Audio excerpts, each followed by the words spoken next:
right, everybody, welcome to another week of the Retro Gamers podcast. As you can see, Larry is not here this week, so I am doing the intro. So welcome, everybody, those of you who are listening and watching. My name is Anthony. I'm one half of the Retro Gamers, and joining me this week, filling in for Larry, is my good friend Rich, who's over in Brooklyn, New York. So what's up, Rich? It's not the temperature, I'll tell you that much. Yeah, no, you were telling me before we started recording that it's really cold there. So how cold is it in good old Brooklyn? This morning it was -9 with a real feel of negative. I'm sorry, it was 9 with a real feel of -17. Now it's to a wind chill. 14.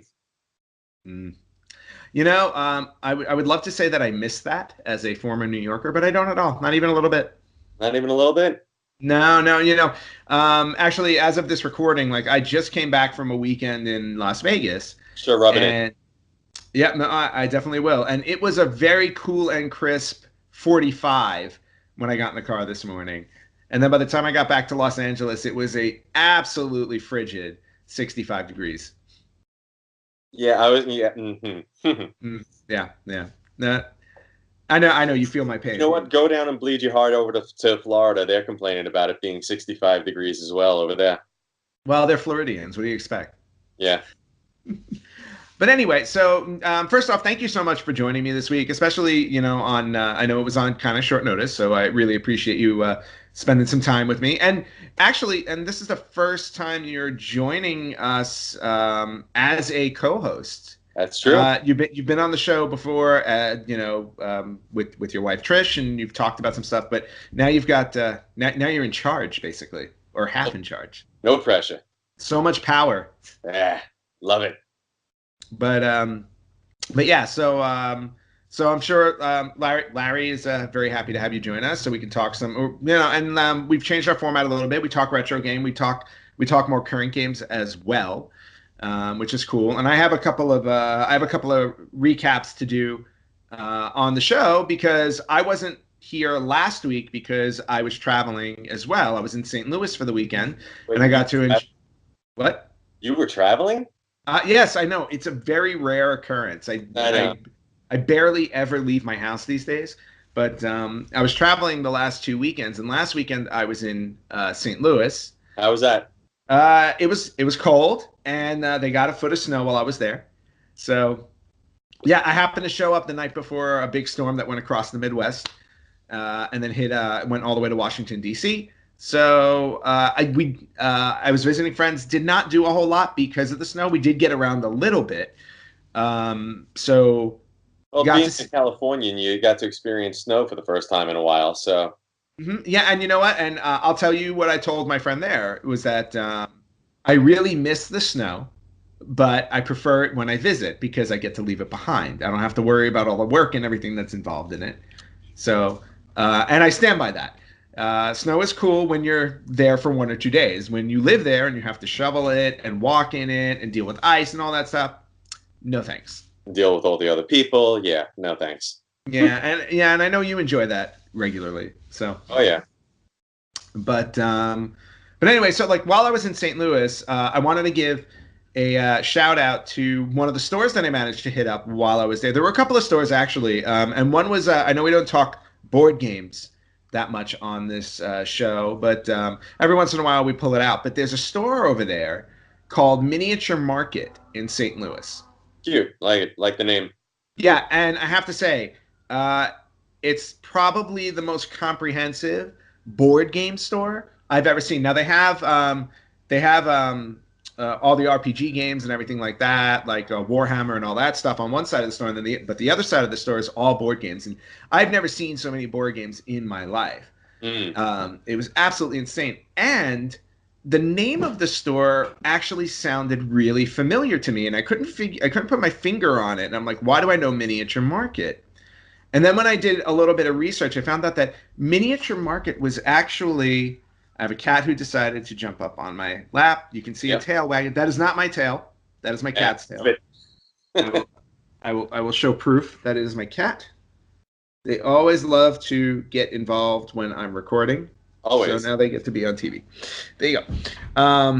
But when I was doing the research for Miniature Market, I realized that the reason why I know the name is because go back about 10 or 12 years, or maybe more than that. You remember when HeroClix first came out, the little HeroClix games? Yeah. So Larry they were hot. They were there for like a hot minute. People loved them, and then it just kind of faded into obscurity. Well, do you know that they still exist? Really? Yep, they still make them. They just recently came out with I don't know how old they are, but I did see them in a store recently. Batman 66 television series HeroClix that you can play with. Yeah, which is kind of cool.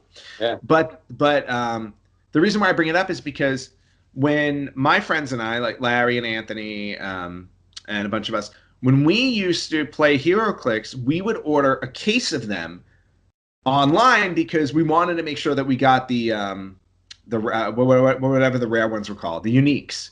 Right. We always wanted to make sure we got the uniques, and if you bought a case, you kind of wound up with like 6 or 7 of them, and then we would randomly pick out boxes, and whoever got them got them. But the place we used to order them from, one of those places was Miniature Market. Really? So yeah, so I basically wound up at the hub of a place that we used to shop at like 14 or 15 years ago, maybe, for HeroClix. So I thought that was kind of funny. Going with how it's funny how much smaller the world has become. Yes. I mean, here's this place that you ordered from for how long, and all of a sudden, just you're on a trip, and next thing you know, boom, you're there. I'm in the store, yeah. And to top it off, the prices for their board games themselves were actually really, really good. And dare I say, I think they can not only compete with Amazon, I think they were better than Amazon for some of them. Really? Yeah, some of the sale prices there, I was like really surprised. So I wound up picking up a game. I picked up a small dice game called Lucidity that has to do with like nightmares, and I'm all about nightmares. So I'm going to try that out with friends to see how it is. Then the other store that I visited in St. Louis, which I promised I would give them a shout out because I thought they were a really cool store. They also had board games, but it was mainly a video game store. The name of the store was Arch City Gaming. Okay. I think it was Arch City Gaming LLC, but it was called Arch City Gaming. And it was a retro store. They had everything going all the way back to the Odyssey up to present. Lots and lots of beautiful stuff. And I went. What? How were the prices? The prices were actually pretty good. Okay. I picked up. I'll just show this. This is kind of wrapped up, but I haven't opened it yet. But I got a poster, and I'll show this off again one day once I open it. But I don't know if you can see like what this looks like here. It looks like a controller. Yeah, I see the PlayStation controller. Yeah. It's a periodic table. You know the periodic table in chemistry? It's a periodic table of video game controllers. Really? So that was really cool. That's kind of awesome. I love that. Yeah, that was really awesome. I'm looking forward to framing that. And then I also snagged a game for the Sega CD. For some odd reason, when I go retro shopping, Sega CD is kind of the first system I look for, and I don't know why. I'm very fixated on Sega CD. I don't know if it's because it was the first real CD-based system that I had, but I gravitate towards it. So I picked up a boxing game called Prize Fighter that I used to own. And it was basically a full motion video boxing match, and you just had to, punch the guy at the right time, and then it would go into it would show the guy getting punched, or the guy would punch you, and the thing would shake. It's not a great game by any means, but I picked that up, and then I picked up something else that we'll talk about a little bit later because it's related to one of the other segments. Okay. So I'm going to circle back there, but anybody who's in the St. Louis area, you should definitely check out Arch City Gaming. Mike, we put images up on our Facebook page. The owner there, Mike, responded and gave it, was very grateful. So Mike, great store. Love your store. Would definitely visit it again next time I'm in St. Louis, especially because of what I managed to pick up there, which we'll talk about later.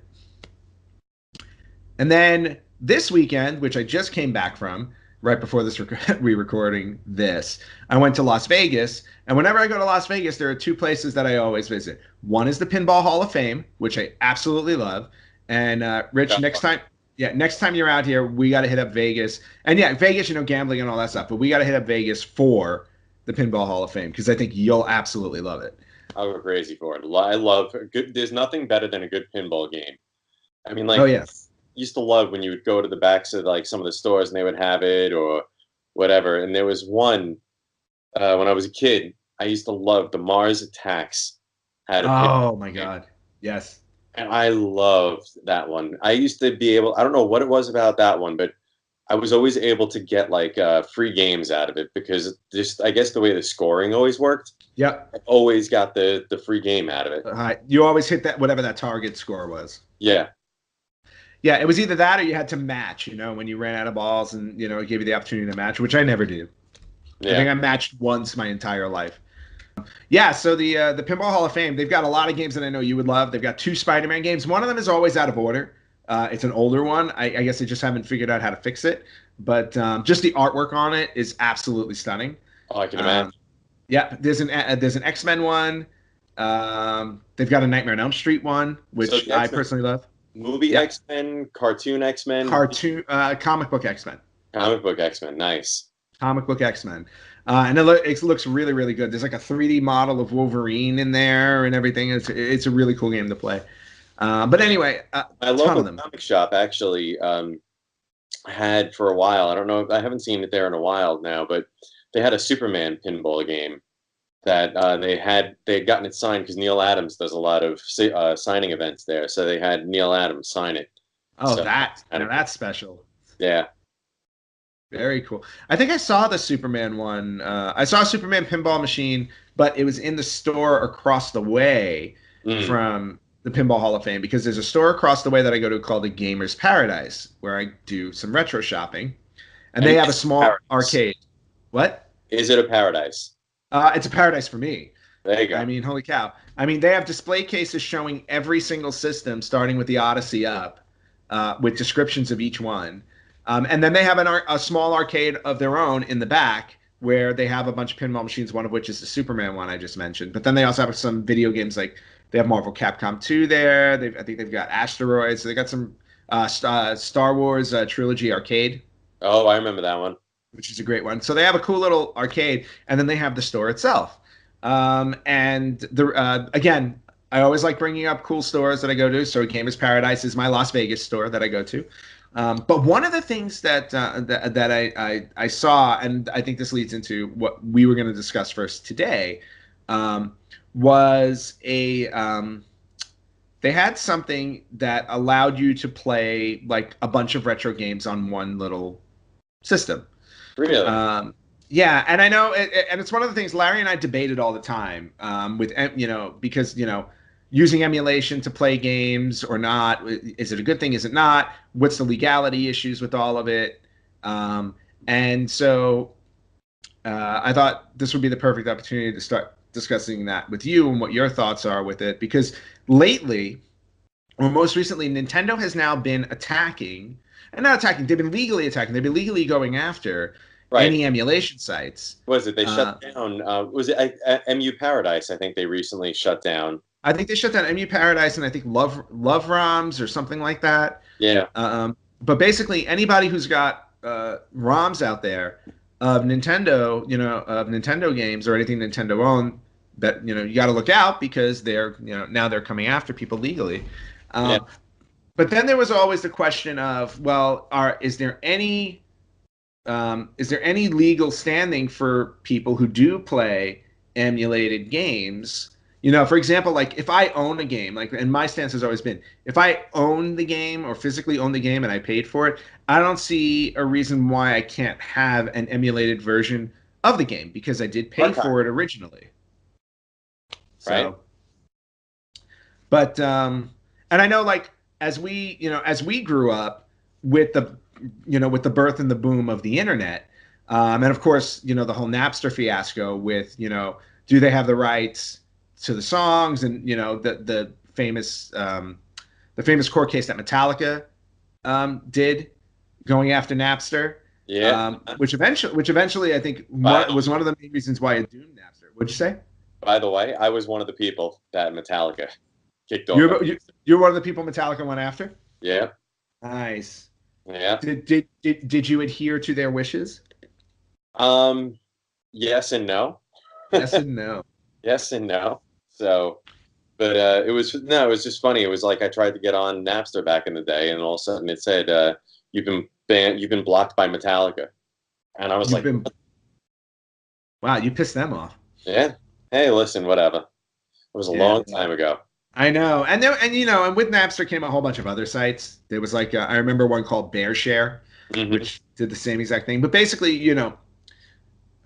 we grew up with the internet, with the internet being born, and then all of a sudden, people figuring out ways to offer content for free, Right. um, which stemmed over to video games. So I don't know, like in your past, did you ever experience any, like any type of emulation or hacks or anything that like you thought were really cool that now like obviously you can't do anymore?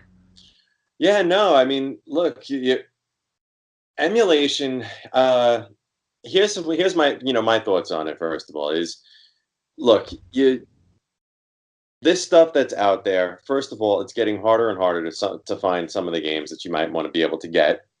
Even though you have eBay, you have all these other things. That does make it a little bit tough.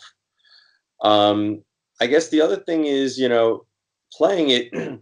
One of the features that I love about that an emulation allows that the actual versions don't allow is that save state.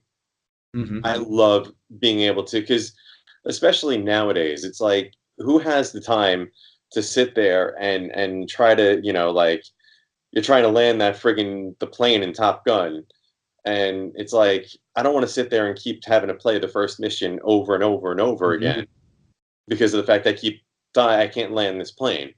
And Right. then it's like, all right, save state, boom, try to land it. Yep, I didn't land, reload, boom, go back. So I love that aspect of it. But going with something you were talking about, the modding, the hacks rather. Hmm. Those hacks, there are some phenomenal hacks that are out there that that I've seen that are really really cool. One that I just recently seen was I'm a huge Metroid guy. Love Metroid. Love the original Super Yeah, Metroid. Larry actually said that this was just going to be a Metroid only conversation this week once I told him that you were going to be on. That's all right. But they somebody apparently took um, Zero Mission, Hmm. the original Metroid, but redid it using the Super Nintendo graphics and sprites. Oh wow. Yeah, and it's weird. Like it's weird trying to play it because it's like they took a lot of liberties to it, where it's like you actually see the ship coming down. You see the Samus running into Planet Zebes now, um, and it's like wow, that's kind of cool that you did that. And then the other thing is, it's like you're used to the old games where it's like you have to keep hitting the button to be able to shoot. Hmm. Now it's like you press, you hold, and it just keeps firing. Oh, okay. So that was kind of cool. Saves you the potential carpal tunnel.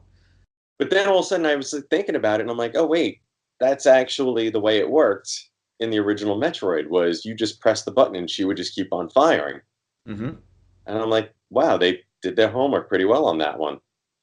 So Very. that's kind of cool, being able to see that. And then of course, just having that Super Nintendo graphics of it. Because once again, going into it, I love myself my Metroids. Yeah. And Super Metroid, was fantastic. The graphics were great. It was smooth. So updating the previous version on the NES is, yeah, I mean, it's just awesome. Yeah. And then But there was I remember there was once again going into continuing the love fest of Metroid. mhm. I think it was I forget the exact name of it. I think it was a Super Metroid redesign.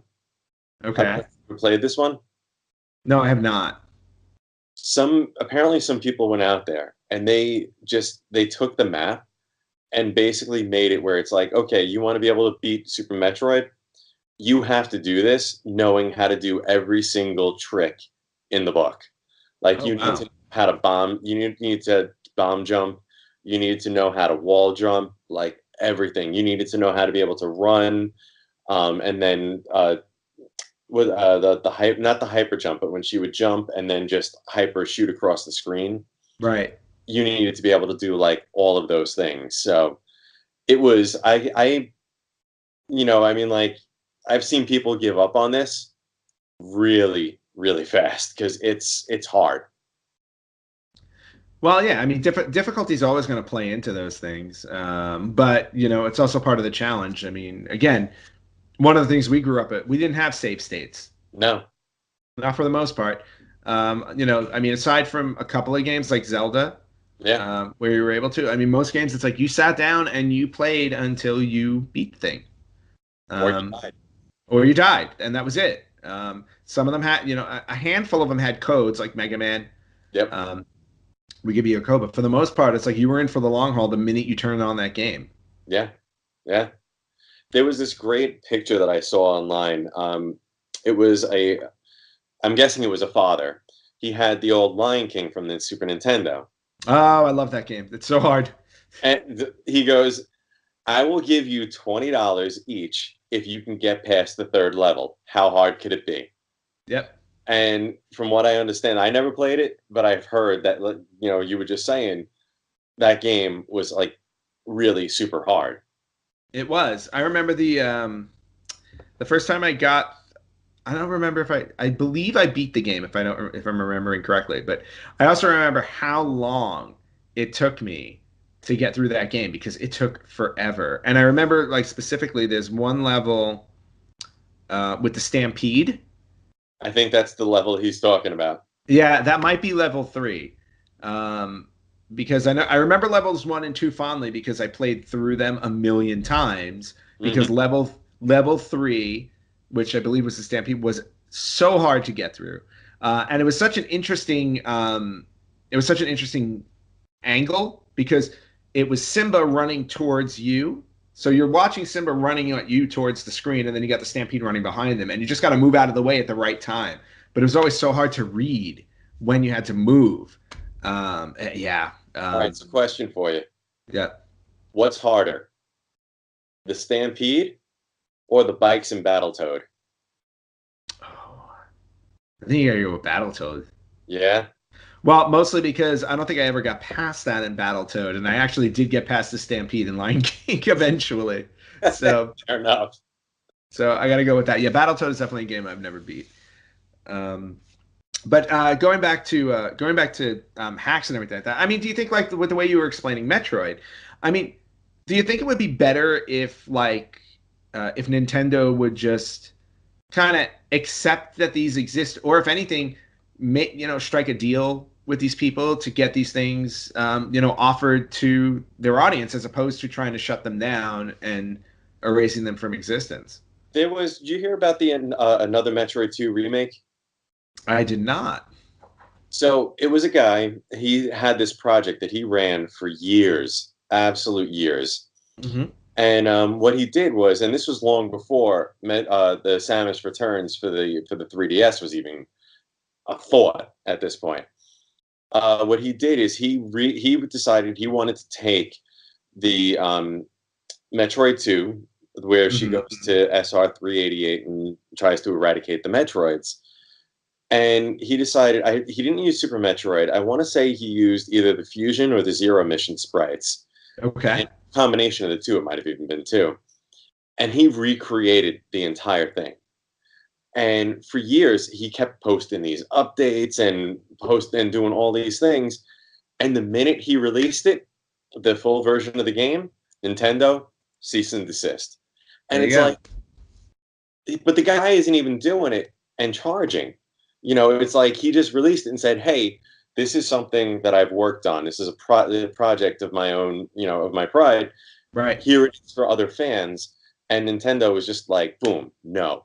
Yeah. And what I would say is, I would love to see going with like, I guess kind of like what I've seen Xbox do and the PlayStation do, where they kind of have like these, like these indie kind of developers Hmm. releasing games, and it's like, okay, let's put it this way: you want to charge me $5 for that game? I gladly pay you $5 for this game Hmm. and play it. So there's a market there that I think that you could very easily tap into with these people. Put a little disclaimer that this is not Nintendo, but just throw it up there, throw it out there, even explore it. there's creativity out there, and you have these guys that are probably going to go on into gaming in some way, shape, or form. So I think it would be kind of cool to explore that. And who knows, you might even find some people to bring into Nintendo or bring into Microsoft or PlayStation or whatever and go that route. So, Yeah.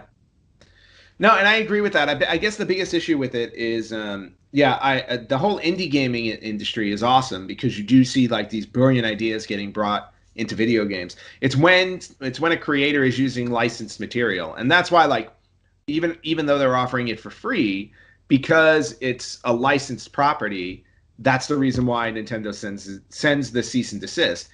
But to your point, I think it's a perfect opportunity to farm new talent, and to bring them on board. And also not only bringing them on board, but bringing potentially an already created game into your library where very little additional work needs to be done. Or to your point, if maybe bring it in, tweak it so that it fits the canon of your property, and then release it for everybody. I think it's just a no-brainer. I mean, we all grew up on these games. We all love them, and now that people are, now that we're all adults and people can make games, why not? Why not turn to these diehard fans? It makes me think about a couple of things. One is there was a Kickstarter last year for these guys who created an NES Maker, which is basically you can create your own 8-bit video games. oh, that's and cool. it's like it's point and click, drag and drop. I actually gave to the Kickstarter, and I have the program. I have yet to open the program and use it because time is my enemy. I never have time for it, but I've seen what other people have made in it, and it's phenomenal. I mean, you can just drag and drop your way into building your own video game, which is fantastic. That's so cool. Right. So And Mario Maker to a certain extent. yeah, like Super Mario Maker, which is basically make your own Mario game. Yeah. Or go back to the Super Nintendo, Mario Paint, where you got to kind of create your own stuff on there. One of these days, I'm going to fish out the music video I created on Mario Paint many moons ago. Oh. I have it hiding somewhere. But the point is, it's like, somebody who's making like a program called the NES Maker, like that's not necessarily like, that's a couple of fans of, the 8-bit gaming era that are trying to, pay homage to it in a way by allowing people to create their own independent games, which I think is an awesome opportunity. And then, yeah, good. No, finish. So, two other ones that I remember seeing recently was somebody did a hack where you could play the original Super Mario Brothers from 1985, where both Mario and Luigi are on the screen at the same time. Oh, so like a co-op? As a co-op game. That's now, really cool. Imagine two people trying to get through like some of the later levels in that game, like how much you would have to work in conjunction. And it's just kind of like, wow, that's so freaking cool having that type of a hack. And once again, throw it up onto the eShop and people will buy it. Yeah. And it's a very simple hack at that. Yeah. And just, yeah, something simple and something brilliant. And I guarantee you, like, I'm sure Nintendo and other companies like Sony and Microsoft and everything like that are pulling ideas from all these people who are developing games, outside of their purview. And then they get, the sad thing about it is that they can take full advantage of it and say for that example alone, hey, you know what? We've never done this before, so why don't we, obviously cease and desist that guy, and then release this on our own as a new way to play the original Mario Brothers game. Yeah.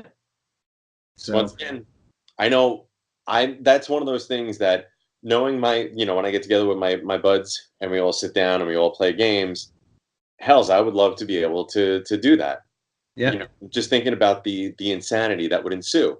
Right. Another one was apparently some guy. Were you a Mortal Kombat fan? I forgot. Oh, huge. Okay. So, did you see the reveal for 11? Yes, I did. All right, we'll talk about that in a minute. So, Mortal Kombat 2, which I know is kind of like everybody like The definitive Mortal Kombat game.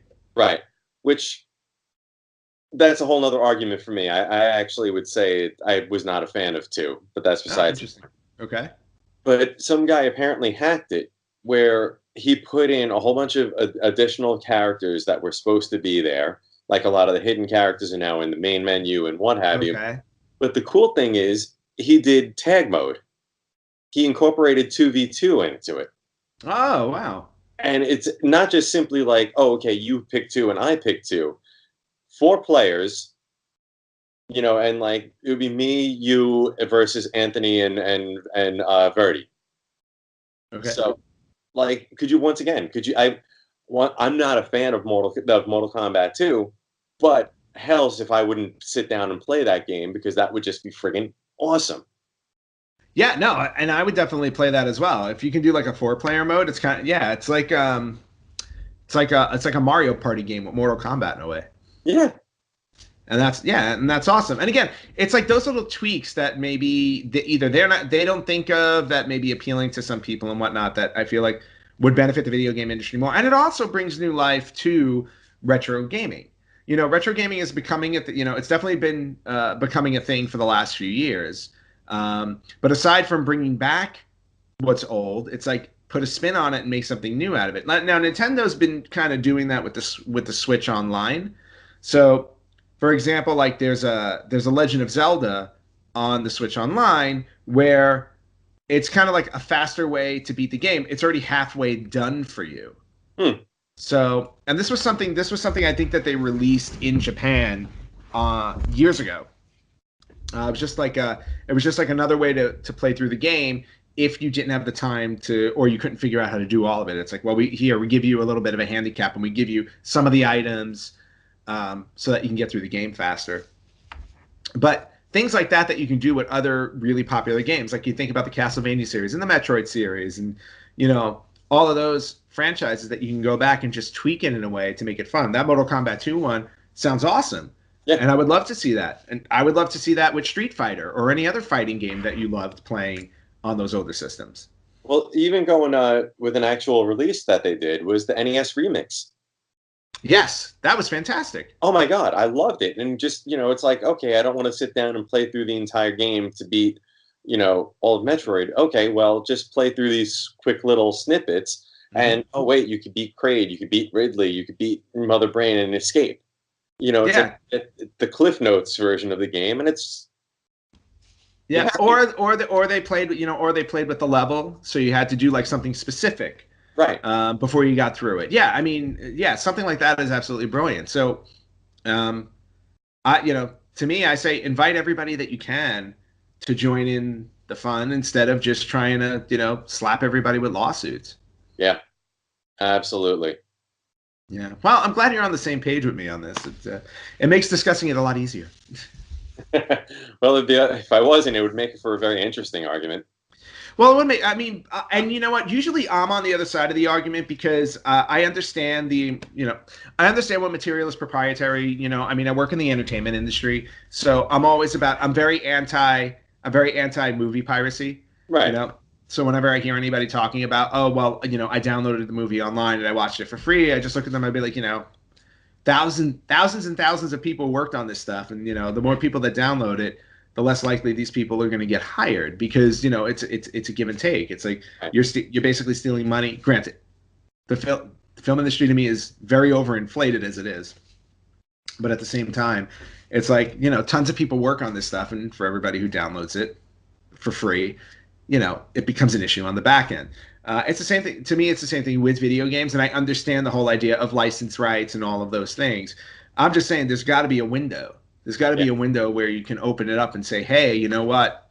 If you've got a great idea for Metroid, if you've got a great idea for Castlevania, instead of just making it and throwing it out on the internet, bring it to us, present it to us. The same way you can send, you can pitch a movie or a TV series to Amazon or to Netflix or something like that, where you can submit your game to Nintendo or Sony or whoever, and see what happens. Even if it is for a licensed property, you never know what can necessarily happen. Of course, then comes the risk of, oh well, they stole my idea and they made it themselves. Right. But it's just legal stuff sucks. Yeah. That's the other. I would love to actually get like a lawyer on here to actually really get into the meat of it, because it's a constant debate that we have, or a constant discussion we have, because especially now lately, like all of a sudden we hear this news stuff comes up between Nintendo and all these other companies. The Friday the 13th game on PlayStation 4 and Xbox One was, a victim of that, because the writer of the original Friday the 13th won his lawsuit in court, where they said that he had the rights to the film, not the director, and as a result of that, instead of the writer saying, okay, now continue developing the game and just give me a cut. Wait, he killed it. What? He killed the game. He basically killed. Yeah. See what I did there? Yes, he killed the game. He slaughtered the game. He didn't kill the game outright, but basically, as a result of the court or of the lawsuit, they're not allowed to add anything else to the game. So they can't upgrade the game in any way. So the game still exists and you can still play it in its current format, but you can't add anything new. And again, for games like that are multiplayer online games, the bread and butter of them involves adding material. And because they can't add any material, it's just a matter of time before it becomes DOA, because you can buy other multiplayer games where you can get upgrades constantly. Dead by Daylight is a perfect alternative to Friday the 13th, but when you asked me about that game, and I said, "Oh, wasn't that a launch game?" I was thinking of Dying Light. Oh, okay.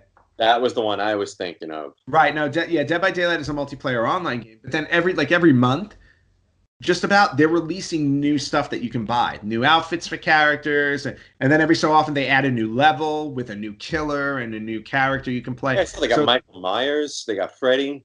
They've got Michael Myers, they've got Freddy, they've got Leatherface, they've got the pig from Jigsaw. Like, they've got licensed people in the game. Yeah. And with the way Friday the 13th is going, I'm gonna predict it won't be long before we're gonna see Jason Voorhees show up in Dead by Daylight, because the Friday the 13th game is gonna be dead. Yeah. So, but again, it's just one of those things. It's all these legal debates, and then are hacks good or bad? Are emulations good or bad? Would love to hear from everybody who listens and watches our show, because this is something that affects all of us now as gamers, especially retro gamers, games that you guys can't get your hands on anymore, arcade games that you never see come to a system to play. It's like, what are your thoughts on this? Have you played them on an emulator site before? What do you think? Game you used to play as a kid, you would love to be able to sit down and play again. WrestleFest. There's no question. Yeah. No question. I probably put more quarters in WrestleFest than any other arcade game, hands down. For me, Aliens. And the original Aliens. That game was awesome. The side-scrolling shooter. Yes, I love that game. Loved it. That game was amazing. And again, these are games that we don't see anymore. Like, we'll never, or at least until somebody licenses them the right way, we don't see them available for download. Every once in a while, we get one, like Xbox 360 got X-Men the arcade game, got Simpsons the arcade game, which is great. I was like, but there are hundreds, if not thousands, of arcade games that we've yet to see ported to a console. Yeah. Spider-Man arcade game. Do you remember that one? Yeah. What about this? Do you remember the Spider-Man one? Yeah. Yep. The Spider-Man one, which played like Captain America and the Avengers. Never saw that anywhere. Black Cat, Hawkeye, and Namor, Submariner. Yep. Mm-hmm. Yeah. So then again, so just sound off on our Facebook page, facebook.com/retrogamerspodcast. Let us know your thoughts about some of these games, what you think about the the legal issues. Do you prefer seeing hacks or not? And what kind of games do you wish they would bring to our consoles that you haven't seen yet? Yeah. Streets of Rage remake. I don't know if you ever. That's another one. That looks awesome, though. By the way. Oh my god! I mean, from what I've seen of it. But that's actually officially going to be released. What was that? That's official. That will be released. Really? Yeah, at least that's my understanding of it. So that's awesome. Yeah, so we'll see. All right, Rich. So this is going to be one of our mini segments that we have on our show. I know you don't. This is your first time hosting. or co-hosting with me. So we're going to jump right into this. This segment is called Did You Know? And basically, we try and rattle off a little bit of information that, our listeners and you as well may not have actually known about a certain subject. So this week's Did You Know is actually console related. So, and we're going to switch over to the world of Sega for a minute. Now, you've owned the Sega Genesis before, correct? I have. And I have to say that I also owned a Saturn. Ah, yes, the ill-fated Saturn. Yeah, but that's a whole nother story. Whole other story. Did you own a Sega CD? I did not. You did not own a Sega CD. Okay. But you do know of the Sega CD and how it would attach itself to the Sega Genesis, right? Yeah, right.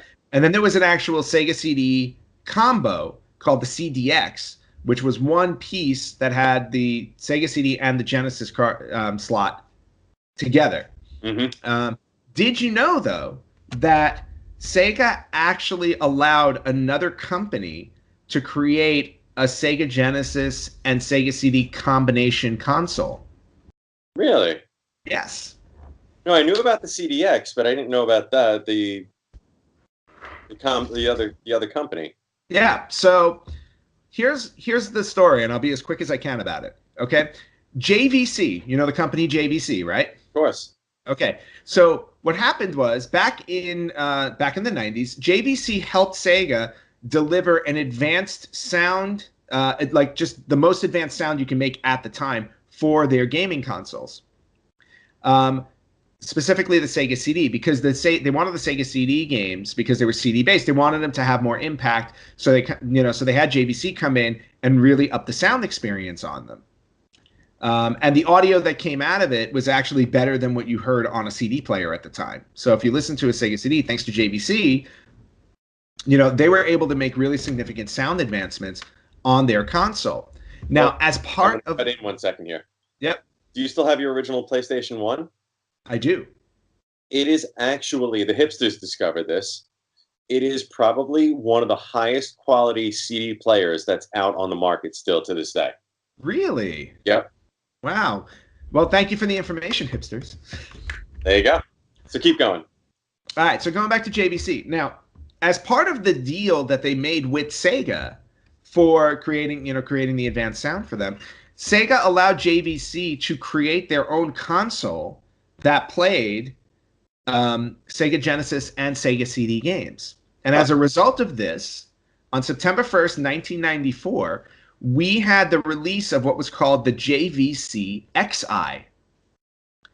And it was a hybrid console. That's a lot of letters, by the way. It's a lot of letters. JVC XI. And it was X apostrophe EYE. That's how you spelled it. Okay? It came out September 1st of 1994 for a price of $499. Now, that was expensive then. It was expensive then, and there were a couple of issues with this.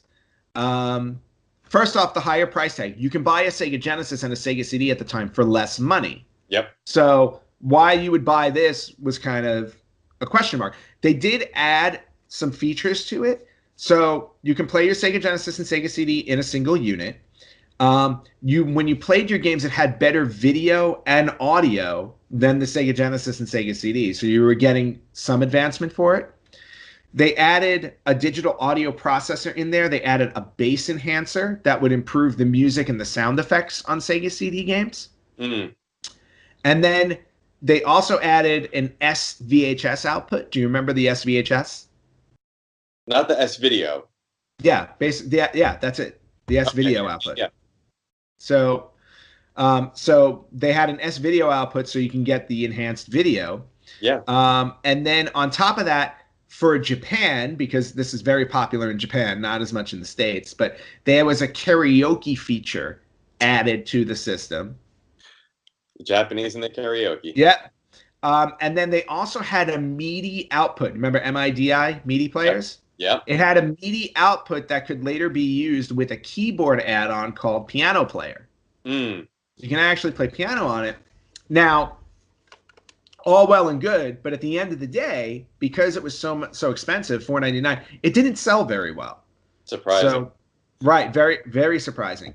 So So the system kind of just fell by the wayside. Not a lot of people really know about it, and people that do know about it pretty much just know, yeah, it was a super expensive system that nobody wanted because everybody had a Genesis or a Sega CD, and that took care of their gaming issue. Now, that's all the information I have on the JVCXI, except for this one thing.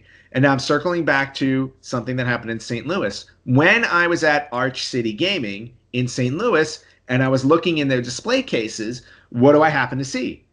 I happen to see a JVCXI, and I'm staring at it because I also like it was one of the things I've seen online, but I've never seen a physical one in person. It's like a Bigfoot. It's the Yeti. Exactly. Well, for me, it was a little bit of a Bigfoot because I all the stores that I've gone to, all the gaming stores I've gone to in my existence, I've never seen the JVCXI. So, and I thought it was really cool because my current Sega CD doesn't work. I've been meaning to bring it into the shop to get it fixed or just buy a new one to replace it. And the JVCXI, I'm like sitting there and I'm like, okay, that's a great little combo unit. And so what did I do? I bought it. Dude. And that is the JVCXI right there. X''I. Yeah, there you go. X''I. Tested it in the store. Works perfectly. Looks great. And again, you got your Sega Genesis here. Yeah. And you've got your Sega CD right there.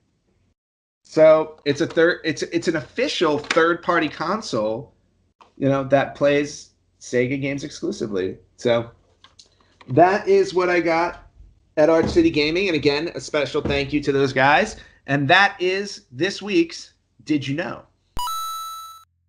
Rich. So I know that as a last-minute drop-in co-host for me this week, which I'm very appreciative of, and I know your love of Metroid, right? Oh yeah, I know you're a huge fan of Metroid, but there was another game I always associated with you specifically outside of Metroid, and it's not. Well, there are a couple. One is Caveman games. Oh yeah. And that specifically had to do with one of your birthday parties. Yeah. Where we basically played that until we played it throughout the entire night until 10 o'clock in the morning. 5, 6 o'clock in the morning. Yeah, it was absolutely crazy. That may have been the first time I ever did an all-nighter in my life. I did many more after that in college, but that was probably the most enjoyable one. And you did it with Caveman games. Yes, where we just played Caveman games. But there's another game that I automatically associate to you as soon as I hear the name of it or whenever I think about it. And I wanted to do a special retro spotlight on it. All right. And that game is the one and only Blaster Master. Oh, my God. I love that game. I know you love that game. And, I used to watch you play it because I never had it. So that game, I was in high school. It was probably I think it was actually probably the last time I played it. I actually got all the way up to the last level. I got to the 8th level, and I just could not find the friggin' boss for the life of me. Oh wow! And we didn't have bringing it back to earlier. We didn't have save states. We didn't have anything that we could go back and redo that. And I remember that was one of the hardest hitting the power buttons that I ever had to go through, because I was just like, I can't leave it paused. You can't, it's like shit. But I was like, I'm done. I've been playing this for over 3 hours. I'm like, I don't want to be going with this anymore. But that game was so ahead of its time. Yep.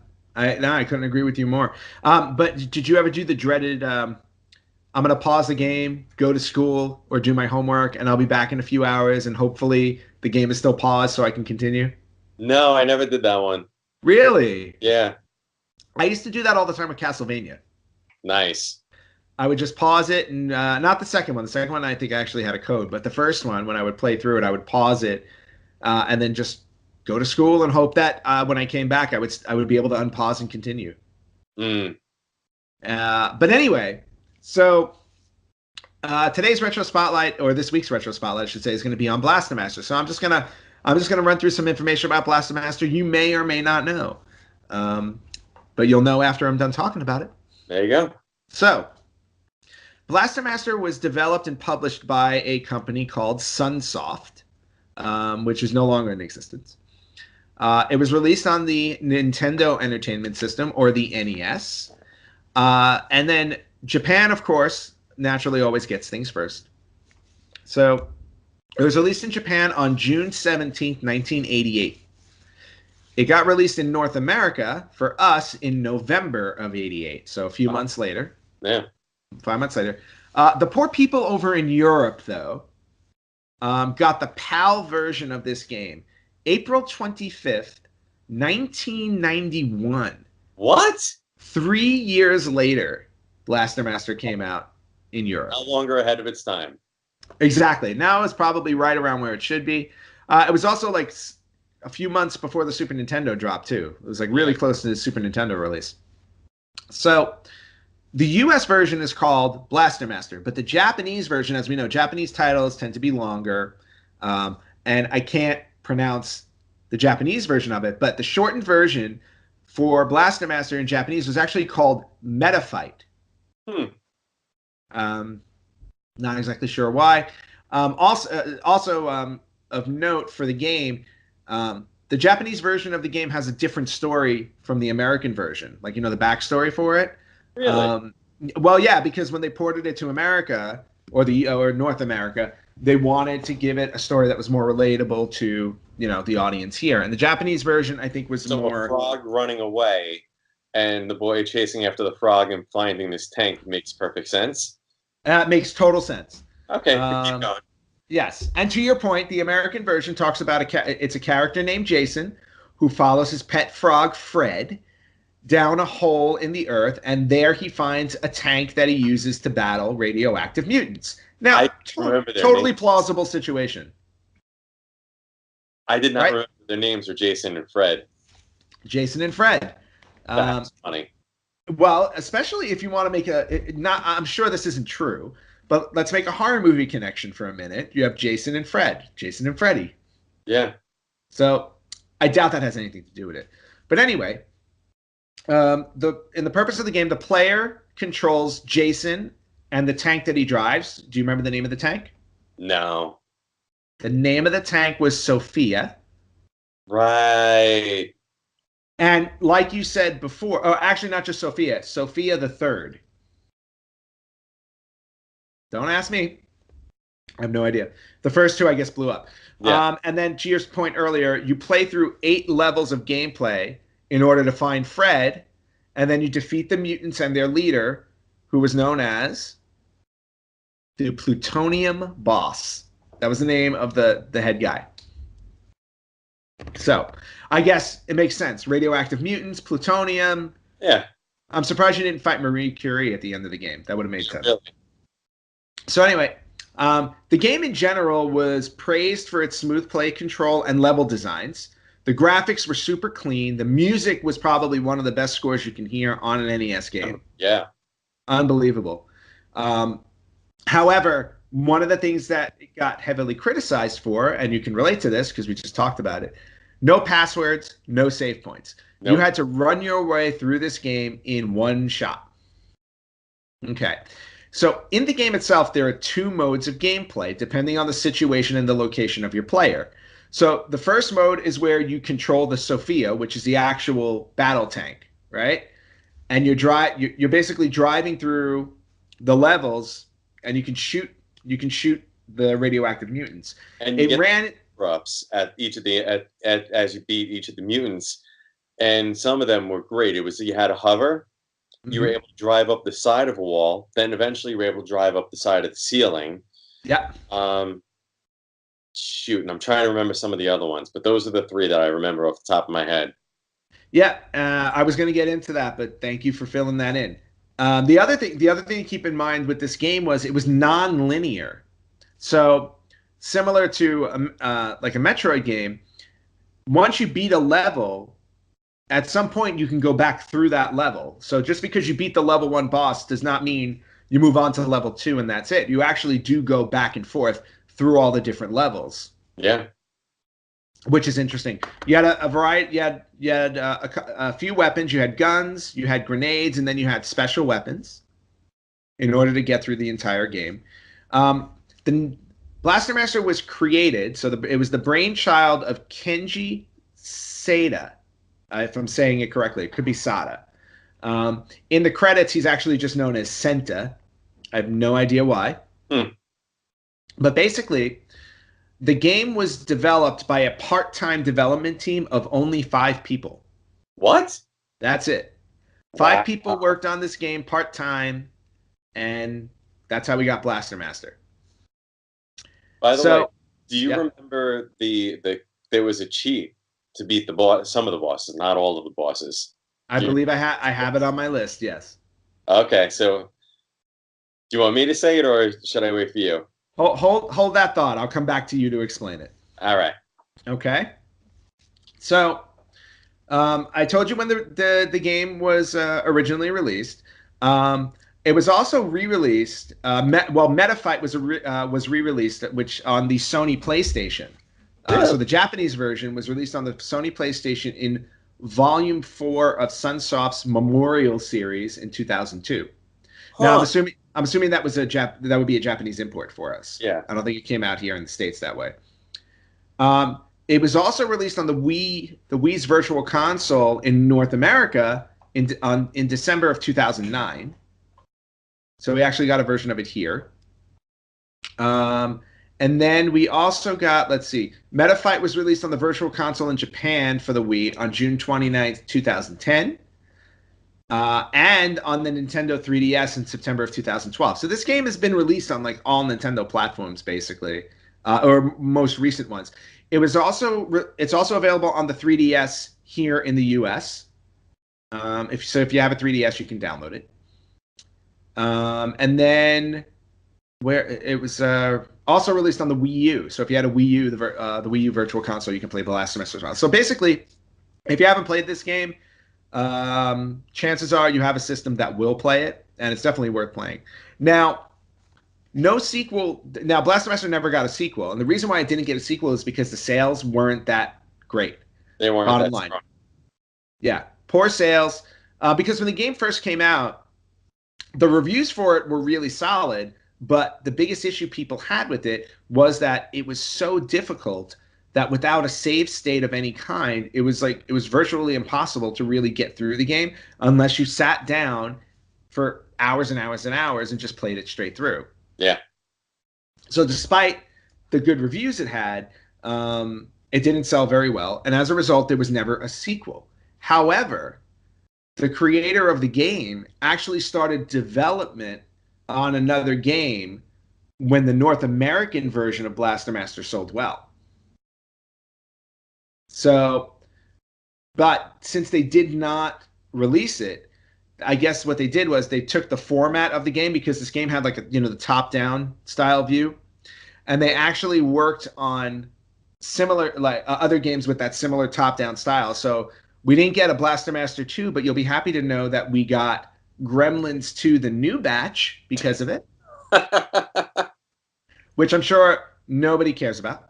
Yep. Or very few people care about. But the other game we got because of it is probably one of the most well-liked licensed games based off of a film franchise, Fester's Quest. Oh, wow. Yeah. So without Blaster Master, it's very possible that we would not have gotten the great game that is Fester's Quest. I remember that game too. Yep. Now, at the 1992 Winter Consumer Electronics Show, also known as CES, which we still have to this day, Sunsoft actually announced that they were trying to develop a sequel for the Super Nintendo version instead of a sequel to the NES. Wait, hold on. It got released to the Genesis. Yes, it did. Yep. Blaster Master 2 wound up on the Sega Genesis, but it wasn't done by Sunsoft. It was done by another company, developer called Software Creations. Mm. So, and then later releases, Blaster Master wound up becoming a franchise because on the Game Boy, there was a game called Blaster Master Boy. Hmm. There was another game, Blaster Master Enemy Below, for the Game Boy Color. And then on the Sony PlayStation, there was Blaster Master Blasting Again. Wow, I didn't know about that one. So there were a number of Blaster Master games that came out. Fast forward to 2010. On April 1st, 2010, Sunsoft just announced out of the blue that they were doing a sequel for the Virtual Console called Blaster Master Destination Fred. Now, nobody knew about this game, and there was a lot of buzz about it because they were like, wait, this is just coming out of the blue. It was later revealed that it was an April Fool's Day joke by Sunsoft. Oh, dude. So no Blaster Master Destination Fred. Okay, so on November 5th, 2016, another company called Inti Creates, INTI Creates, announced that they acquired the license to the original Blaster Master game from Sunsoft. And on March 9th, 2017, we got Blaster Master Zero, which was a retro 8-bit remake of the original NES game released on the 3DS and the Switch. Really? Yep. So if you want to play the remade version called Blaster Master Zero and you have a Switch or a 3DS, hit up that eShop and download it. I know what I'll be doing. There you go. Now, last two pieces of information on this. Let's go back to what you were talking about before with the cheat on how you can beat the bosses easily, specifically on levels 2, 4, 6, and 7. It wasn't for every level. I wouldn't be able to tell you which ones that you could do. I remember the second boss was one of them, but basically what you had to do is you had to throw a grenade, and as soon as the grenade exploded and started to damage the boss, you had to hit pause and just sit there for maybe about like 30 seconds to a minute. You'd unpause, and then it would be dead. That is basically correct. It was known as the grenade glitch, and like I said, it worked on half of the bosses in the game, levels 2, 4, 6, and 7. After you did the pause glitch, the boss would be down to like its last energy, so you just had to hit him with one more shot of a grenade and he'd be done. So, quick and easy way to beat half the bosses in the game. And then the last thing to point out about the Blaster Master, the original Blaster Master game, I don't know if you remember, Rich, but there were Scholastic Books released a bunch of Nintendo, like novelizations of Nintendo games called, I believe it was the World of Power series. Yeah, I remember. Right. One of the World of Power series books was Blaster Master. Blaster Master. So you had a novelization, a loose novelization of the story, from the game itself. So, and I'm sure that's one of those rare books to come across. So if you ever come across a World of Power Blaster Master, just pick it up and add it to your collection. Yeah. Actually, what's really funny that you bring up the game. Why? I just maybe like 3 weeks ago sat down with my buddy Naz, and we both have a thing for speed runs. Okay. So like the Ninja Gaiden speed runs, we've watched the Mega Man speed runs, the Zelda speed runs, and I was like, you know what, man? I was like, I told him the story how I could never find the freaking last boss of what's it called, and I was like, I'd be curious to see what's the speed run of Blaster Master, and I think it was actually like 35 minutes. Wow. The thing is, and I will tell you, there was some cheating going on in there. I was just gonna say, how many cheats are happening? No hacks, just cheating. Basically, so what the guy would do is there are certain, because as you pointed out, you needed to go back in to backtrack to get to other levels. Mm-hmm. So what the game would do though is if you had to continue, it put you, no matter where you were in the level, even if you were at the boss, it would actually take you and send you all the way back to the beginning of the level. Oh, wow. What he did is he would actually he would defeat the boss and either die on the last hit and then be able to launch all the way back. I think it was something, I might be getting it wrong though. I might say, I think he grabbed the part that he needed for Sophia, and then would die, and then he would shoot him all the way back to the start of the level. So then he would just press up, go to the next level, and then wow. Yeah. Okay. Yeah, I mean, speed running is a whole other topic we can talk about, and like how legitimate you consider a speed run based on what kind of like hacks and cheats go on. Mm-hmm. So, but But yeah, cool that you looked up a Blaster Master one because there are so many different cheats or so many different speed runs out there and whatnot. But Blaster Master again, one of those games that probably it didn't get enough credit that the credit that it deserved at the time. Yeah. Due to the sales of the game, but definitely was, if you look at any top 100 NES games lists anywhere, it's guaranteed to show up there somewhere. Yep. Depending on what it is. So that's all the information I have for you on Blaster Master, Rich, and I hope you enjoyed and learned a few things about it. Did.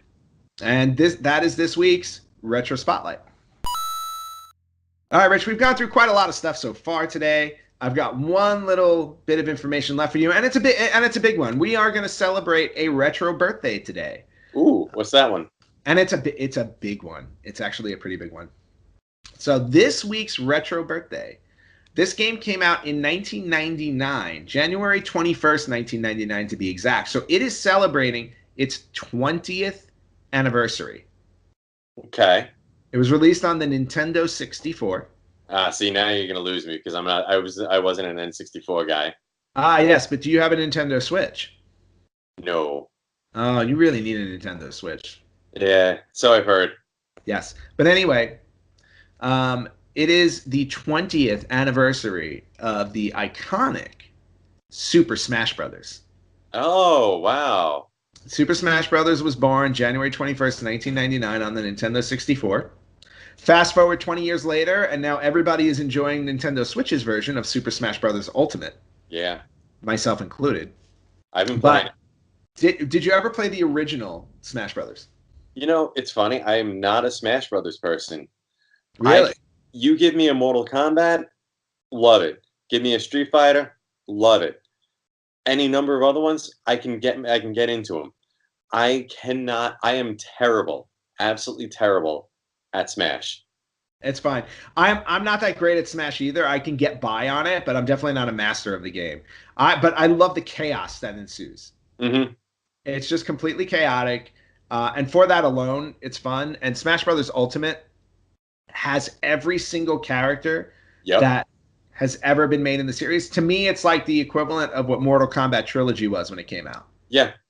By the way, who's your main? Who's my what for Smash? For Ultimate. Oh, for Ultimate, who's my go-to? Gotta be Link. Link? Yeah. Surprise.